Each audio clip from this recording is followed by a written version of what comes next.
I think women don't like Hillary Clinton, to be honest with you. I've adopted a New Year's resolution. I'm going to let him live in his alternative reality. She's got one of the great women abusers of all time sitting at her house waiting for her to come home. It's not the first time he's demonstrated a penchant for sexism. You use the word sexist. I'm sexist. I have more respect for women than Hillary Clinton has. There has never been anyone better prepared for the job that awaits the next president than Hillary. I'm the only one that's willing to talk about his problems. The campaign feud between Donald Trump and the Clintons is blistering hot, and it's getting hotter. But is Trump focusing on the wrong opponent now? The Iowa caucus, just 27 days away, and Senators Ted Cruz and Marco Rubio are out in full force in Iowa. So as those two GOP candidates creep up on Trump in the polls, is going after Secretary Clinton and former President Bill Clinton now the right strategy? Former GOP presidential candidate Herman Cain goes on the record. Good evening, sir. Hello, Greta. Thank you.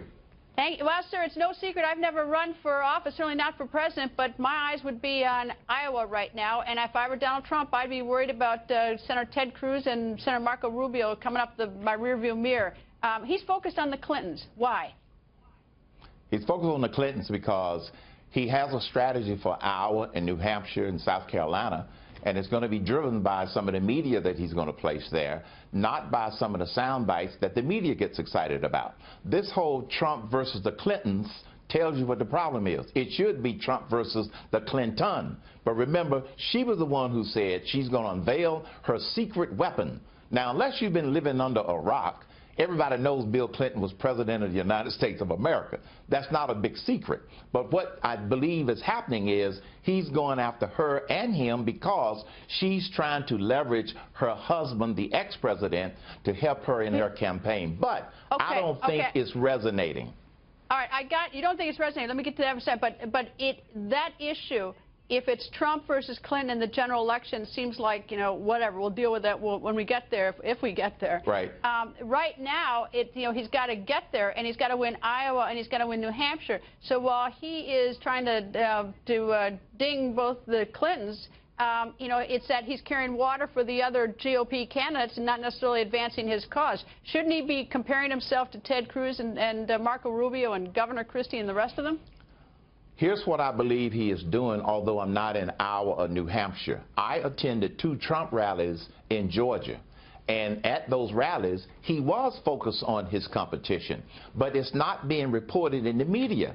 You see, some of the liberal media, media, they love this Trump versus Clinton's thing, and that's what they report. But I know if he's doing a rally, he does not just focus on that kind of stuff that they like because it helps, they think it helps to hype their ratings. I know he's talking about content and substance. That's what he's doing on the ground.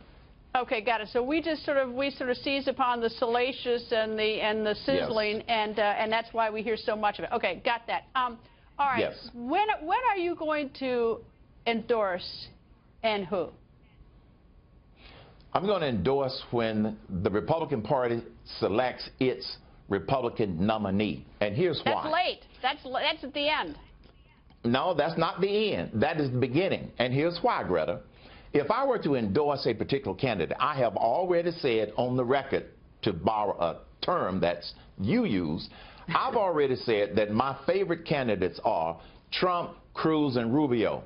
Who's leading in the polls? Trump, Cruz, and Rubio.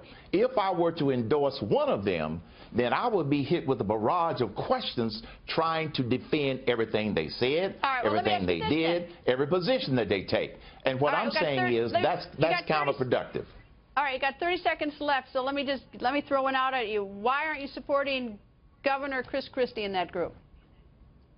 I don't believe Governor Chris Christie would win in a national election. That's why I don't have him in my top 3. Okay. Mr. Herman Cain, thank you, sir, for joining us. Thank you, Greta.